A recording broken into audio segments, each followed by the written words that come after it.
friends, we're going to talk about clinical psychology, and we're really just going over the definition and the early history of it. So, when we start out, the definition of clinical history is clinical psychology, excuse me, is the aspect of psychology where you do the practice concerned with analysis, treatment, and prevention of human psychological disabilities, and enhancing personal adjustment and effectiveness.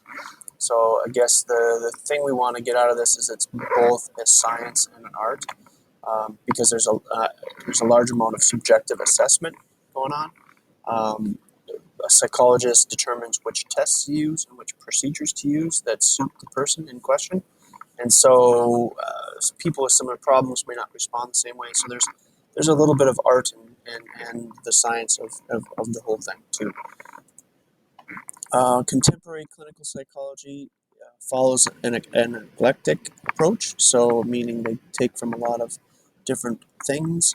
Um, the most famous model is the biopsychosocial approach, where they talk about everything being interdependent. Excuse me. So everything kind of goes together. So, say a mental illness can be a result of biological factors, psychological factors, and even social factors.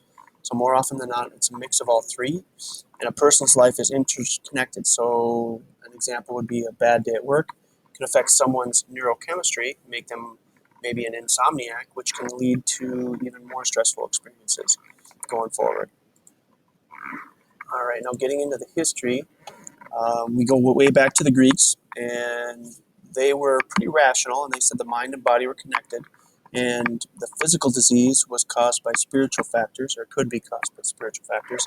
They had some ideas of imbalance of humors, and the humor is basically they talk about biofilm, things that come out of your body, and different fluids have different effects. So, like if you had too much yellow bile, you might be choleric, and it might lead to you being angry.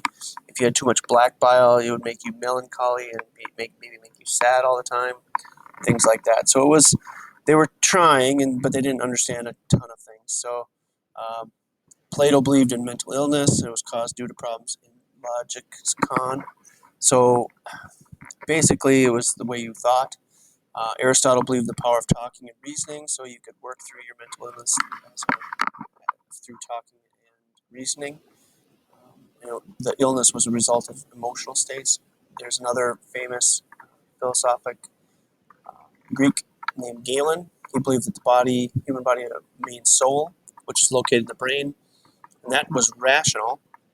And then he had kind of a subsoul, and that resided in the heart for men or the liver for women. And the soul part was slave to the mind, and not necessarily the master. Now, as we go through time, Middle Ages, you can probably imagine they kind of took a step backward.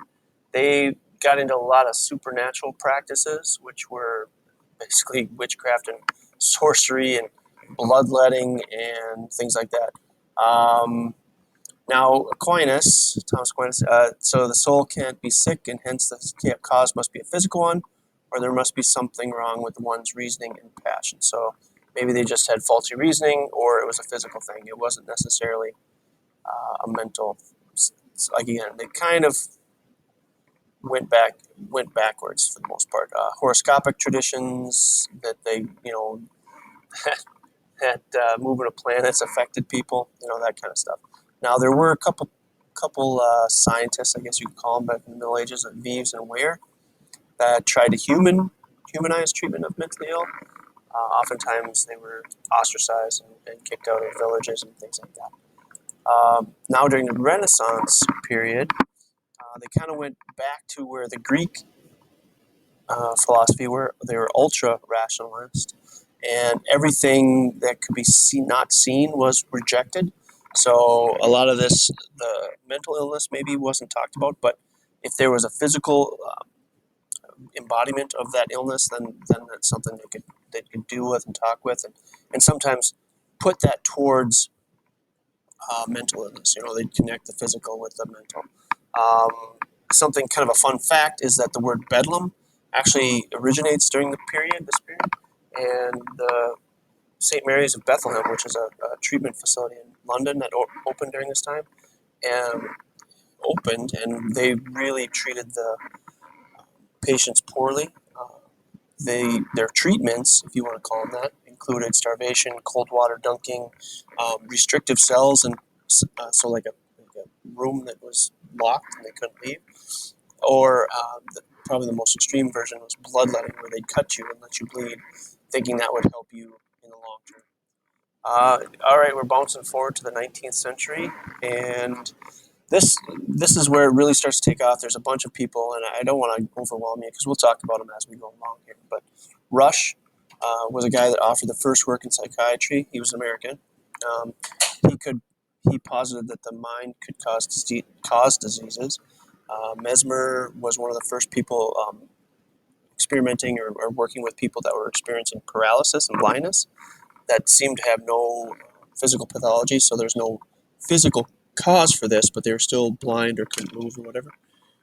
And this other guy, Martin Charcot, would use hypnosis to cure those people. So he would hypnotize them and work with them as far as helping them with paralysis and blindness, and had some good results. So they're starting to make those connections between the mental and the physical. And you can see the rest of them, and we'll keep talking about them. One of them was Kraepelin. Kraepelin, can't pronounce his name, excuse me. He was the first person to define schizophrenia, and he called it dementia précoce. He's French, but he believed that mental illness was caused by problems in the brain. So it was one of those first things at the turn of the century. So now we're getting into the birth of clinical psychology, as we call it. So around the turn of the century in 1900, and the American Psychology Association was established, the APA. So there's lots of people that were active at this time. They're trying to investigate brain function and the ways that maybe misfunctioned. Galton and Cattell, we'll talk about them quite a bit. Psychology was not yet an academic necessarily pursuit. It was academic, excuse me, and it wasn't necessarily an applied thing. So there wasn't like people experimenting or doing anything at this point. In 1896, so 4 years after the APA was established, they established a psychological clinic at the University of Pennsylvania. It's one of the oldest universities in the country. It's an Ivy League school, if you know what those mean. By 1904, so UPenn starts teaching clinical psychology. So they were studying it for 8 years, and then they finally started teaching it in 1904. All right, so now we're moving forward again. We kind of go back a little bit, but 1885 was the first psychological laboratory in France, and a lot of early development in psychology, and especially what we'd call clinical psychology, happened in France. 1904, the French Commission asked Binet and Simon to develop intelligence tests for children with special needs. That's where that kind of came in. They were looking to differentiate between students with special needs. If you can imagine that, and how people might look at those people back in the day.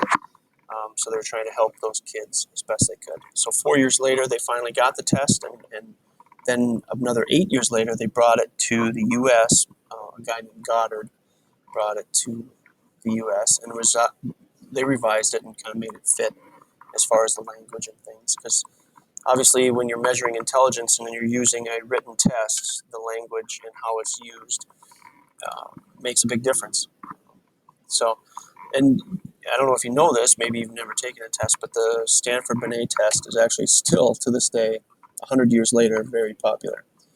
It's used quite a bit. Now, there are restrictions. If you talk to a psychologist, there's restrictions, but yeah, it's still very popular.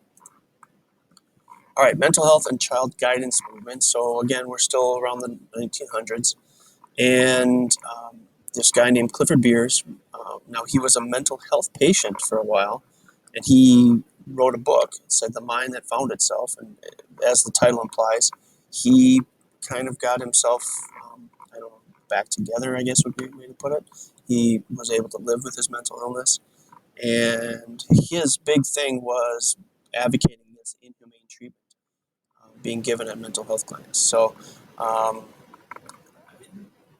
kids with special needs were often shipped off to mental institutions with psychotic people.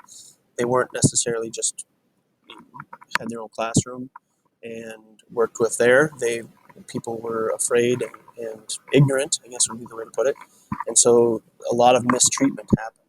And I don't know, you want to call it overtreatment or whatever you want to call it, but um, it wasn't appropriate for where those people were at. And so Clifford Beers really started that movement.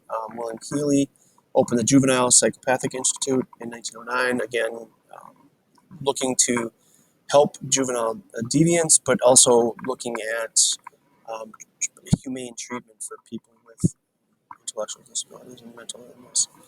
Um, so, Freud in America, you've probably heard of this dude. And he had a more holistic approach. We're going to talk quite a bit about Freud. Um, I'm not sure why I misspelled USA, but I mistyped it. He was invited to the USA by Stanley Hall. So Stanley Hall was the first president of the APA.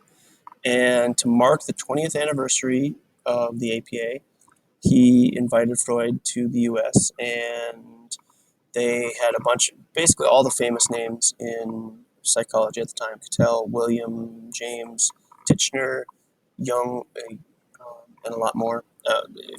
Once we get into this, you'll realize that was pretty much all the big names and all the founding fathers, I guess, of modern psychology.